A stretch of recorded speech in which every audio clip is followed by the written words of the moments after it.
বিসমিল্লাহির রহমানির রহিম। আজকে আমরা শিখব পরিমিতি 6.1 এর সকল সূত্র। তো 16.1 এর আমরা জানি যে পরিমিতির 16 অধ্যায়ে 4টা অংশ আছে, একটা 16.1, একটা 16.2, একটা 16.3, একটা 16.4। 16.1টা হচ্ছে ত্রিভুজ সম্পর্কে।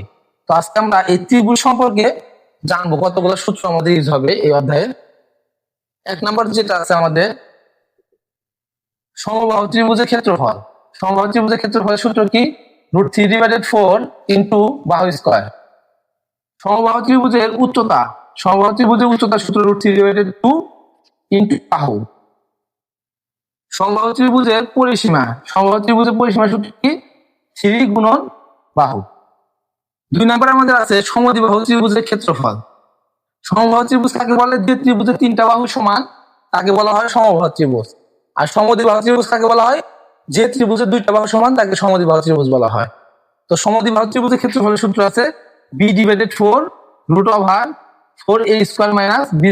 এই জায়গায় b মানে বুঝাইছে হচ্ছে ভূমি, আর a মানে যে 2টা বাহু সমান থাকবে সেই মানটা বসাবো। এবং 3 নাম্বার যে সূত্রটা আছে আমাদের বিষমবাহু ত্রিভুজের ক্ষেত্রফলের সূত্রটা কি? বিষমবাহু ত্রিভুজের ক্ষেত্রফলের সূত্র হচ্ছে √s * s - a s - b s - c। এবং 4 নাম্বার যে আমার সূত্রটা লাগবে সেটা হচ্ছে সমকোণী ত্রিভুজের ক্ষেত্রফল।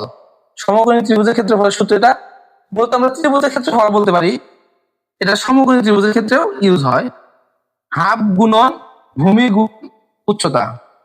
এবং সর্বশেষে যেটা আমাদের আছে আরেকটা লাগবে ত্রিভুজের ক্ষেত্রফল হাফ গুণন ab গুণন sin থিটা। তো এই যে sin থিটা আছে, এই sin থিটার আমাদের কিছু মান আছে, এই মানগুলো আমাদের মুখস্থ রাখতে হবে। sin 0 ডিগ্রি মান 0, sin 30 ডিগ্রি মান হাফ, sin 45 ডিগ্রি মান 1/√2, sin 60 ডিগ্রি মান √3/2 এবং sin 90 ডিগ্রি মান 1। এই 16.1 অধ্যায় করতে আমাদের এই কয়েকটা সূত্র আমাদের ভালোভাবে মুখস্থ রাখতে হবে।